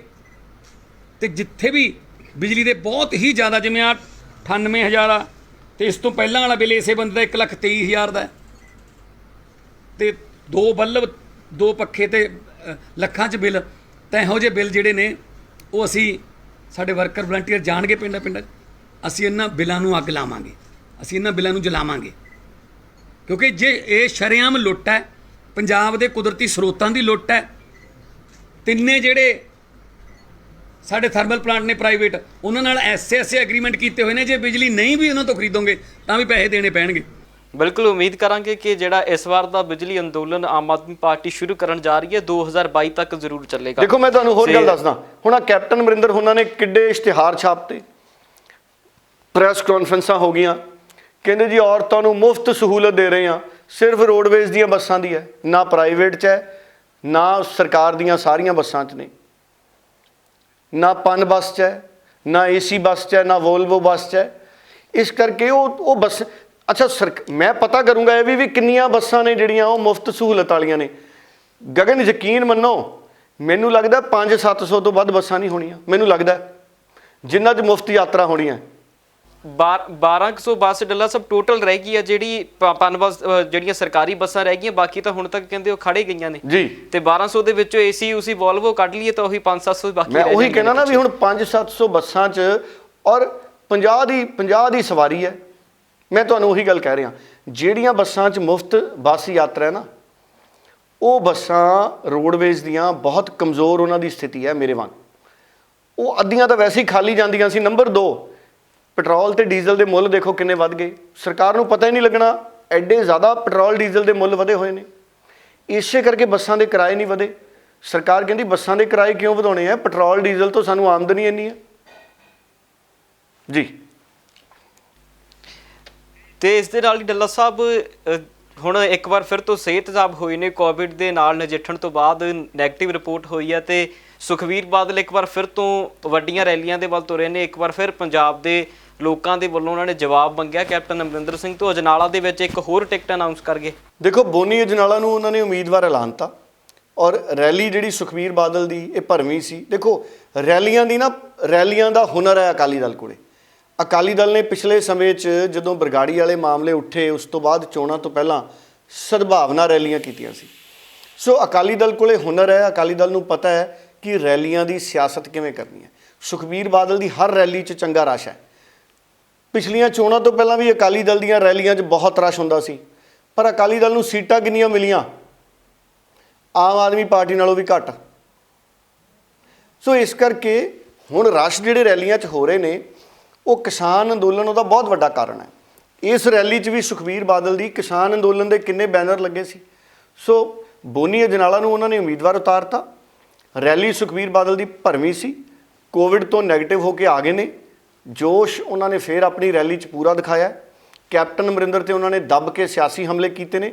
ਜਿਵੇਂ ਤੁਸੀਂ ਪਹਿਲਾਂ ਭਗਵੰਤ ਮਾਨ ਔਰ ਰਾਘਵ ਚੱਡਾ ਉਹਨਾਂ ਦੀ ਗੱਲ ਸੁਣਾਈ ਹੈ, ਪਿਛਲੇ ਜਿਹੜਾ ਆਪਾਂ ਡਿਸਕਸ਼ਨ ਕੀਤੀ ਹੈ, ਉਸੇ ਤਰ੍ਹਾਂ ਸੁਖਬੀਰ ਦਾ ਬਿਆਨ ਵੀ ਇੱਕ ਵਾਰੀ ਜ਼ਰੂਰ ਸੁਣਾ ਦਿਓ ਜੀ। ਆਹ ਤਾਂ ਪੱਕਾ ਹੀ ਬੰਦਾ ਹੈ। ਮੈਂ ਤਾਂ ਕਹਿੰਦਾ ਤੁਸੀਂ ਇਹਨੂੰ ਐਮਐਲਏ ਬਣਾਓ, ਅੱਗੇ ਹੋਰ ਤਗੜਾ ਕਰੀਏ ਇਹਨੂੰ। ਤੇ ਆਹ ਤਾਂ ਮੇਰੇ ਭਰਾਵਾਂ ਵਾਂਗੂ ਹੈ, ਮੇਰਾ ਦਿਲੋਂ ਬੜਾ ਇਹਦੇ ਨਾਲ ਲਗਾਇਆ। ਇਹਨੂੰ ਬੋਨੀ ਨੂੰ ਮੈਂ ਕਿਸੇ ਕੰਮ 'ਚ ਨਾ ਨਹੀਂ ਕਰ ਸਕਦਾ। ਮੈਂ ਤੁਹਾਨੂੰ ਇੰਨਾ ਦੱਸਾਂ, ਦਿਲੋਂ ਪਿਆਰ ਹੈ। ਤੇ ਮੈਂ ਤੁਹਾਨੂੰ ਦੱਸਣਾ, ਤੁਹਾਡੇ ਹਲਕੇ ਨੂੰ ਅਸਲੀ ਸੇਵਾਦਾਰ ਹੈ, ਵਧੀਆ ਬਣਾ ਕੇ ਦਊਗਾ। ਕਿਸੇ ਚੀਜ਼ ਦੀ ਕਮੀ ਨਹੀਂ ਹੋਊਗੀ। ਜਿੰਨੇ ਤੁਹਾਡੇ ਬਾਰਡਰ ਦੇ ਪਿੰਡ ਹੈ, ਜਿੰਨੇ ਤੁਹਾਡੇ ਉੱਧਰ ਜ਼ਮੀਨਾਂ ਦੇ ਵਿੱਚ ਤੁਹਾਡੇ ਬਹੁਤ ਰਾਜਸਿਕ ਭਰਾ ਇੱਥੇ ਆਏ ਹੋਣੇ ਆ, ਉਹ ਜ਼ਮੀਨਾਂ ਇਹਨਾਂ ਦੀਆਂ ਵਿਚਾਰਿਆਂ ਦੀ ਕੱਚੀਆਂ ਆਪਾਂ ਪੱਕੀਆਂ ਕਰਤੀਆਂ, ਕੱਚੀਆਂ ਹੋ ਗਈਆਂ। ਜਿਹੜਾ ਮੇਰਾ ਹਲਕਾ ਜਲਾਲਾਬਾਦ, ਮੈਂ ਕਹਿੰਦਾ ਰਾਜਸਿਕ ਭਾਈਚਾਰੇ ਦਾ ਜੇ ਹੈੱਡਕੁਆਟਰ ਹੈ ਨਾ, ਉਹ ਜਲਾਲਾਬਾਦ ਹੈ। ਮੇਰੇ ਹਲਕੇ 'ਚ 90,000 ਰਾਜਸਿਕ ਭਾਈਚਾਰੇ ਦੇ ਲੋਕ ਰਹਿੰਦੇ ਆ। ਉਹਨਾਂ ਨਾਲ ਵੀ ਮੈਂ ਵਾਅਦਾ ਕੀਤਾ ਹੈ ਕਿ ਜਿੰਨੇ ਬਾਰਡਰ ਦੇ ਲੋਕ ਆ, ਜਿਨ੍ਹਾਂ ਦੀਆਂ ਜ਼ਮੀਨਾਂ ਆਪਾਂ ਨੂੰ ਦਿੱਤੀਆਂ ਸੀ ਪੱਕੀਆਂ, ਫਿਰ ਤੋਂ ਇਹਨਾਂ ਨੇ ਸਰਕਾਰ ਨੇ ਕੱਚੀ ਕਰਤੀਆਂ, ਉਹ ਜ਼ਮੀਨਾਂ ਵਾਪਸ ਤੁਹਾਨੂੰ ਦਿੱਤੀਆਂ ਜਾਣਗੀਆਂ। ਸੋ ਇਹ ਵੇਖਿਆ ਤੁਸੀਂ ਕਿ ਕਿਸ ਤਰ੍ਹਾਂ ਹੁਣ ਸੁਖਬੀਰ ਬਾਦਲ ਦੇ ਵੱਲੋਂ ਤੀਸਰੀ ਸੀਟ ਜਿਹੜੀ ਅਨਾਉਂਸ ਕਰ ਦਿੱਤੀ ਗਈ ਹੈ। ਵੇਖਦੇ ਹਾਂ ਕਿ ਆਉਣ ਵਾਲੇ ਦਿਨਾਂ ਦੇ ਵਿੱਚ ਹੁਣ ਬਾਕੀ ਧਿਰਾਂ ਵੀ ਕਿਤੇ ਨਾ ਕਿਤੇ ਟਿਕਟਾਂ ਵੰਡਣ ਦੀ ਸਥਿਤੀ ਦੇ ਵਿੱਚ ਆਉਣਗੀਆਂ। ਹਾਲਾਂਕਿ ਪੰਜਾਬ ਕਾਂਗਰਸ ਦਾ ਹਜੇ ਢਾਂਚਾ ਭੰਗ ਹੈ ਤੇ ਉਹ ਵੀ ਕਿਤੇ ਨਾ ਕਿਤੇ ਜ਼ਰੂਰ ਇਸ ਵੱਲ ਧਿਆਨ ਜ਼ਰੂਰ ਮਾਰ ਰਹੇ ਹੋਣਗੇ। ਸੋ ਡੱਲਾ ਸਾਹਿਬ, ਇਸ ਦੇ ਨਾਲ ਹੀ ਵਧਾਂਗੇ, ਹਰਿਆਣਾ ਦੇ ਉਪ ਮੁੱਖ ਮੰਤਰੀ ਨੇ ਦੁਸ਼ਯੰਤ ਚੌਟਾਲਾ, ਉਹ ਵੀ ਕਹਿੰਦੇ ਕਿ ਦੌਰੇ ਦੇ ਉੱਤੇ ਆਉਣਾ ਸੀ ਉਹਨਾਂ ਨੇ ਤੇ ਦੌਰਾ ਨਹੀਂ ਹੋਣ ਦਿੱਤਾ ਗਿਆ। ਕਿਸਾਨਾਂ ਦੇ ਵੱਲੋਂ ਵਿਰੋਧ ਕੀਤਾ ਗਿਆ। ਕਿਹੋ ਜਿਹਾ ਉੱਥੇ ਦਾ ਜਿਹੜਾ ਹਾਲਾਤ ਰਹੇ ਨੇ ਉਹ ਵੀ ਜ਼ਰੂਰ ਆਪਾਂ ਸਾਂਝੇ ਕਰਦੇ। ਦੇਖੋ, ਦੁਸ਼ਯੰਤ ਚੌਟਾਲਾ ਦੇ ਪ੍ਰੋਗਰਾਮ ਸੀ, ਕਹਿੰਦੇ 4-5 ਪ੍ਰੋਗਰਾਮ ਰੱਖ ਲਏ ਸੀ, ਹੈਲੀਕਾਪਟਰ ਤੇ ਆਉਣਾ ਸੀ। ਬਹੁਤ ਵੱਡਾ ਵਿਰੋਧ ਕਿਸਾਨਾਂ ਨੇ ਕੀਤਾ ਜੀ ਹਰਿਆਣਾ 'ਚ। ਦੇਖੋ, ਉੱਥੇ ਹਰਿਆਣੇ ਦੇ ਵਿੱਚ ਜਿਹੜੇ ਕਿਸਾਨ ਨੇ, ਉਹ ਸਾਰਵਜਨਿਕ ਤੌਰ ਤੇ ਪ੍ਰੋਗਰਾਮ ਬੀਜੇਪੀ ਦੇ ਨਹੀਂ ਹੋਣ ਦੇ ਰਹੇ। ਔਰ ਦੁਸ਼ਯੰਤ ਚੌਟਾਲਾ ਦੀ ਪਾਰਟੀ ਹੈ ਜਿਹੜੀ, ਕਿਸਾਨਾਂ ਦਾ ਬਹੁਤ ਵੱਡਾ ਇਹਨਾਂ ਨੂੰ ਸਮਰਥਨ ਸੀ, ਜਿਹੜੇ ਇਹ ਸਰਕਾਰ 'ਚ ਘੱਟੋ ਘੱਟ 10 MLA ਲੈ ਕੇ ਆਏ ਨੇ। ਔਰ ਅਗਲੀ ਵਾਰੀ ਮੈਨੂੰ ਲੱਗਦਾ ਦੁਸ਼ਯੰਤ ਚੌਟਾਲਾ ਲਈ ਬੜਾ ਔਖਾ ਹੋ ਜਾਣਾ ਜੀ, ਕਿਉਂਕਿ ਜਿੱਦਾਂ ਦੀ ਨਾਰਾਜ਼ਗੀ ਕਿਸਾਨਾਂ ਦੇ ਨਾਲ ਦੁਸ਼ਯੰਤ ਚੌਟਾਲਾ ਦੀ ਪਾਰਟੀ ਬਣਾ ਰਹੀ ਹੈ, ਮੈਨੂੰ ਲੱਗਦਾ ਆਉਂਦੇ ਸਮੇਂ 'ਚ ਇਹਨਾਂ ਲਈ ਵੋਟ ਬੈਂਕ ਆਪਣਾ ਬਰਕਰਾਰ ਰੱਖਣਾ ਬੜਾ ਔਖਾ ਹੋ ਜਾਣਾ ਹੈ। ਔਰ ਕਿਸਾਨਾਂ ਦੇ ਵਿੱਚ ਜਦੋਂ ਐਡੀ ਵੱਡੀ ਨਾਰਾਜ਼ਗੀ ਹੋਵੇ ਤੇ ਸੂਬੇ ਦੀਆਂ ਸਰਕਾਰਾਂ ਨੂੰ ਵੱਡਾ ਯੋਗਦਾਨ ਪਾਉਣਾ ਚਾਹੀਦਾ ਹੈ ਕਿ ਉਹਨਾਂ ਦੀ ਨਾਰਾਜ਼ਗੀ ਦੂਰ ਕਰਾਉਣ 'ਚ ਅਸੀਂ ਆਪਣੀ ਭੂਮਿਕਾ ਅਦਾ ਕਰੀਏ। ਪਰ ਹਰਿਆਣੇ ਦੀ ਸਰਕਾਰ ਦੀ ਇਸ ਅੰਦੋਲਨ ਨੂੰ ਖਤਮ ਕਰਾਉਣ 'ਚ ਕੋਈ ਬਹੁਤ ਵੱਡੀ ਭੂਮਿਕਾ ਮੈਨੂੰ ਨਜ਼ਰ ਨਹੀਂ ਆਈ। ਤੇ ਇਸ ਦੇ ਨਾਲ ਹੀ ਡੱਲਾ ਸਾਹਿਬ, ਉਧਰ ਦੀਪ ਸਿੱਧੂ ਦੀ ਵੀ ਕੱਲ ਜਿਹੜੇ ਉੱਤੇ ਜ਼ਮਾਨਤ ਦੇ ਮਾਮਲੇ ਦੇ ਵਿੱਚ ਜਿਹੜੀ ਬੇਲ ਅਰਜੀ ਲੱਗੀ ਸੀ, ਉਸ ਦੀ ਵੀ ਤਰੀਕ ਸੀਗੀ। ਉਸ ਦੇ ਵਿੱਚ ਕੀ ਕੁਝ ਬਣਿਆ ਤੇ ਅਗਲੀ ਤਰੀਕ ਜਿਹੜੀ ਕਦੋਂ ਤੱਕ ਦੀ ਮਿਲੀ ਹੈ? ਦੇਖੋ, 8 ਅਪ੍ਰੈਲ ਨੂੰ ਹੁਣ ਦੁਬਾਰਾ ਸੁਣਵਾਈ ਹੋਣੀ ਹੈ। ਦਿੱਲੀ ਜਿਹੜੀ ਪੁਲਿਸ ਹੈ, ਦਿੱਲੀ ਪੁਲਿਸ ਨੂੰ ਵੀ ਨੋਟਿਸ ਕੀਤਾ ਹੈ ਅਦਾਲਤ ਨੇ। ਔਰ ਮੈਨੂੰ ਲੱਗਦਾ 8 ਅਪ੍ਰੈਲ ਨੂੰ ਜਿਹੜੀ ਦੀਪ ਸਿੱਧੂ ਦੀ ਜ਼ਮਾਨਤ ਹੈ ਉਹਦੇ ਤੇ ਬਹਿਸ ਹੋਊ। 8 ਅਪ੍ਰੈਲ ਨੂੰ ਫੈਸਲਾ ਵੀ ਹੋ ਸਕਦਾ ਹੈ। ਸੋ ਦੀਪ ਸਿੱਧੂ ਕਈ ਮਹੀਨਿਆਂ ਦਾ ਜੇਲ੍ਹ 'ਚ ਹੈ। ਮੈਨੂੰ ਲੱਗਦਾ 21 ਜਾਂ 2 ਮਹੀਨੇ ਹੋਣਗੇ, ਕਈ ਨਹੀਂ, 21 ਜਾਂ 2 ਮਹੀਨੇ ਗਗਨ ਹੋ ਸਕਦੇ ਆ। ਹੁਣ ਮੈਨੂੰ ਪੂਰੀ ਡੇਟ ਯਾਦ ਨਹੀਂ ਦੀਪ ਸਿੱਧੂ ਕਦੋਂ ਉਹਨੂੰ ਗ੍ਰਿਫਤਾਰ ਕੀਤਾ ਸੀ। ਮੈਨੂੰ ਲੱਗਦਾ ਸ਼ਾਇਦ ਫਰਵਰੀ ਦੇ ਸ਼ੁਰੂਆਤ 'ਚ ਉਹਨੂੰ ਕੀਤਾ ਸੀ ਗ੍ਰਿਫਤਾਰ। ਬਿਲਕੁਲ 8 ਫਰਵਰੀ ਦਾ ਜਿਹੜਾ ਦਿਨ ਸੀ ਜਦੋਂ ਦੀਪ ਸਿੱਧੂ ਨੂੰ ਹਿਰਾਸਤ ਦੇ ਵਿੱਚ ਲਿਆ ਗਿਆ ਸੀ ਤੇ ਡੱਲਾ ਸਾਹਿਬ ਇਸ ਦੇ ਨਾਲ ਹੀ ਇੱਕ ਪ੍ਰੈਸ ਕਾਨਫਰੰਸ ਬੜੀਆਂ ਚਰਚਾਵਾਂ ਦੇ ਵਿੱਚ ਸੰਯੁਕਤ ਕਿਸਾਨ ਮੋਰਚੇ ਦੀ ਕਿ ਲੱਖੇ ਸਿਧਾਣੇ ਨੂੰ ਲੈ ਕੇ ਹੁਣ ਪ੍ਰੈਸ ਕਾਨਫਰੰਸ ਕੀਤੀ ਆ ਉਹਨਾਂ ਨੇ ਕਿ ਲੱਖਾ ਸਿਧਾਣਾ ਜਦੋਂ ਮਰਜ਼ੀ ਚਾਹੇ ਸਟੇਜ ਦੇ ਉੱਤੇ ਆ ਕੇ ਬੋਲੇ ਤੇ ਸੰਯੁਕਤ ਕਿਸਾਨ ਮੋਰਚਾ ਉਹਦੀ ਹਮਾਇਤ ਕਰੇਗਾ ਤੇ ਜੇਕਰ ਪੁਲਿਸ ਉਹਨੂੰ ਗ੍ਰਿਫਤਾਰ ਕਰਨ ਆਏਗੀ ਤਾਂ ਉਹਦਾ ਵਿਰੋਧ ਜਿਹੜਾ ਅਸੀਂ ਕਰਾਂਗੇ। ਕਿੱਦਾਂ ਵੇਖ ਰਹੇ ਹੋ ਕਿ ਹੁਣ ਸੰਯੁਕਤ ਕਿਸਾਨ ਮੋਰਚਾ ਲੱਖੇ ਸਿਧਾਣੇ ਨੂੰ ਲੈ ਕੇ ਵੀ ਪ੍ਰੈਸ ਕਾਨਫਰੰਸ ਕਰ ਰਿਹਾ? ਦੇਖੋ, ਪਹਿਲੀ ਤਾਂ ਗੱਲ ਇਹ ਹੈ ਵੀ ਜੇ ਕਿਸਾਨ ਮੋਰਚੇ ਨੇ ਪ੍ਰੈਸ ਕਾਨਫਰੰਸ ਕੀਤੀ ਹੈ, ਸੰਯੁਕਤ ਕਿਸਾਨ ਮੋਰਚੇ ਨੇ, ਕਿ ਲੱਖਾ ਸਿਧਾਣਾ ਅਗਰ ਮੰਚ ਤੇ ਆ ਕੇ ਬੋਲੇਗਾ ਤੇ ਅਸੀਂ ਉਹਦੇ ਨਾਲ ਸਮਰਥਨ 'ਚ ਖੜਾਂਗੇ ਤੇ ਇਹ ਕਿਸਾਨ ਮੋਰਚੇ ਦਾ ਫਾਇਦਾ। ਵੈਸੇ ਮੈਂ ਇੱਕ ਗੱਲੋਂ ਹੈਰਾਨ ਹਾਂ, ਦੇਖੋ ਦੀਪ ਸਿੱਧੂ ਦੀ ਜ਼ਮਾਨਤ ਹੋ ਜਾਣੀ ਥੋੜੇ ਦਿਨਾਂ 'ਚ, ਹੋ ਸਕਦਾ 8 ਤਰੀਕ ਨੂੰ ਹੋ ਜੇ, ਕਿਉਂਕਿ ਜ਼ਮਾਨਤ ਵੀ ਕਾਨੂੰਨੀ ਹੱਕ ਹੈ, ਵਿਅਕਤੀ ਦਾ ਅਧਿਕਾਰ ਹੈ। ਹੁਣ ਅਗਰ ਲੱਖੇ ਸਿਧਾਣੇ ਨੇ ਆਪਣੇ ਆਪ ਨੂੰ ਹੀ ਪੁਲਿਸ ਅੱਗੇ ਪੇਸ਼ ਕਰ ਦਿੱਤਾ ਹੁੰਦਾ, ਉਹਦੀ ਵੀ ਜ਼ਮਾਨਤ ਲੱਗਣ ਵਾਲੀ ਹੋਣੀ ਸੀ ਹੁਣ ਨੂੰ। ਤੇ ਪਿਛਲੇ ਕਾਫੀ ਸਮੇਂ ਤੋਂ ਬਠਿੰਡੇ ਦੀ ਰੈਲੀ 'ਚ ਲੱਖਾ ਸਿਧਾਣਾ ਕਹਿੰਦੇ ਜ਼ਰੂਰ ਆਇਆ ਸੀ, ਬੋਲ ਕੇ ਗਿਆ ਸੀ। ਉਸ ਤੋਂ ਬਾਅਦ ਕੋਈ ਬਹੁਤ ਵੱਡੀ ਸਰਗਰਮੀ ਲੱਖਾ ਸਿਧਾਣੇ ਦੀ ਮੈਨੂੰ ਪਤਾ ਨਹੀਂ। ਮੈਂ ਤਾਂ ਇਹ ਚਾਹੂੰਗਾ ਕਿ ਲੱਖੇ ਸਿਧਾਣੇ ਨੂੰ ਭਾਵੇਂ ਕਿਸਾਨ ਮੋਰਚੇ ਵਾਲੇ ਸਮਰਥਨ ਦੇਣ ਜਾਂ ਨਾ ਦੇਣ, ਲੱਖਾ ਸਿਧਾਣਾ ਆਪਣੇ ਆਪ ਨੂੰ ਪੁਲਿਸ ਦੇ ਅੱਗੇ ਪੇਸ਼ ਕਰੇ ਤੇ ਜ਼ਮਾਨਤ ਕਰਾ ਕੇ ਆਪਣੀ ਸਰਗਰਮੀ ਕਰੇ। ਅਗਰ ਉਹਦਾ ਕੋਈ ਕਸੂਰ ਹੈ ਨਹੀਂ ਤੇ ਬਰੀ ਹੋ ਜਾਊਗਾ, ਚਿੰਤਾ ਵਾਲੀ ਕਿਹੜੀ ਗੱਲ ਹੈ। ਬਾਕੀ ਕਿਸਾਨ ਮੋਰਚੇ ਨੇ ਜਿਹੜਾ ਸੱਦਾ ਮਾਰਿਆ ਲੱਖਾ ਸਿਧਾਣੇ ਨੂੰ, ਹੁਣ ਦੇਖਦੇ ਹਾਂ ਵੀ ਲੱਖਾ ਸਿਧਾਣਾ ਉੱਥੇ ਜਾਂਦੇ ਨੇ ਜਾਂ ਨਹੀਂ ਜਾਂਦੇ। ਇਹ ਆਉਂਦੇ ਦਿਨਾਂ 'ਚ ਸਾਨੂੰ ਨਜ਼ਰ ਬਣਾਉਣੀ ਪੈਣੀ। ਬਿਲਕੁਲ ਸੋ ਆਉਣ ਵਾਲੇ ਦਿਨਾਂ ਦੇ ਵਿੱਚ ਜਿਹੜਾ ਵੱਖਰਾ ਰੰਗ ਕਿਸਾਨ ਮੋਰਚੇ ਦੇ ਵਿੱਚੋਂ ਵੀ ਵੇਖਣ ਨੂੰ ਮਿਲ ਸਕਦਾ ਹੈ, ਕਿਉਂਕਿ ਜੇਕਰ ਦੀਪ ਸਿੱਧੂ ਤੇ ਲੱਖਾ ਸਿਧਾਣਾ ਇੱਕ ਵਾਰ ਫਿਰ ਤੋਂ ਕਿਸਾਨ ਮੋਰਚੇ ਦੇ ਵਿੱਚ ਪਹੁੰਚਦੇ ਨੇ ਤਾਂ ਉੱਥੋਂ ਦੇ ਰੰਗ ਕਿਹੋ ਜਿਹਾ ਪ੍ਰਭਾਵ ਬਦਲੇਗਾ ਉਸ ਦੇ ਉੱਤੇ ਵੀ ਜਿਹੜੀ ਨਿਗਾਹ ਬਣਾ ਕੇ ਰੱਖਾਂਗੇ। ਸੋ ਇਹ ਖਾਸ ਮਸਲੇ ਸੀ ਜਿਨ੍ਹਾਂ ਦਾ ਕੱਪੜ ਛਾਣ ਅੱਜ ਦੇ ਪ੍ਰੋਗਰਾਮ ਦੇ ਵਿੱਚ ਕਰਨਾ ਸੀ ਤੇ ਡੱਲਾ ਸਾਹਿਬ ਦੀ ਸਿਹਤ ਜਿਹੜੀ ਬਹੁਤ ਹੀ ਸਾਜ਼ਗਾਰ ਨਹੀਂ ਹੈ, ਇਸ ਕਰਕੇ ਹੁਣ ਡੱਲਾ ਸਾਹਿਬ ਇਜਾਜ਼ਤ ਲਵਾਂਗੇ। ਸਾਰਿਆਂ ਤੋਂ ਹੀ ਬਹੁਤ ਬਹੁਤ ਧੰਨਵਾਦ ਜੀ, ਸਾਰੇ ਦਰਸ਼ਕਾਂ ਦਾ ਬਹੁਤ ਬਹੁਤ ਧੰਨਵਾਦ ਜੀ, ਸਾਰਿਆਂ ਦਾ ਬਹੁਤ ਬਹੁਤ ਧੰਨਵਾਦ।